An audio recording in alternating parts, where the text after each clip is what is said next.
Good morning mga ka-SP. So tayo napaaga ng dating dito sa Bel Air, Makati. At meron tayong tuturuan ngayon, expressway, mall parking. At yon, baka meron sa inyo dyan na gusto magpaturo sa akin. Ito yung mga ibang course na po ito, special course na po ito mga ka-SP.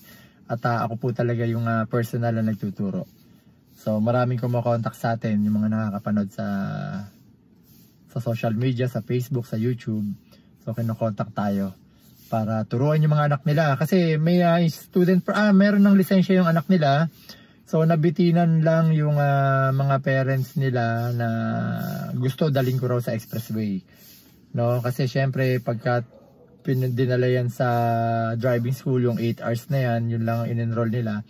So kulang na kulang po kasi yung 8 hours na yan para matutunan lahat. So etong estudyante ko ngayon, nag-aral na po siya ng 8 hours practical driving course sa isang driving school. Pero ito yung napapanood nung nila, yung ating mga video. So kinokontak nila tayo para turuan natin sila sa pagdadrive ng expressway. So yun ang gusto ng parents nila, ituruan ko raw sa expressway. Tsaka yung mall parking, no? Medyo kulang pa raw. So yun, mag-enroll lang kayo sa amin, kontakin nyo lang kami pagka gusto nyo na magpaturo kayo sa akin sa expressway. Okay, maraming salamat. Good morning!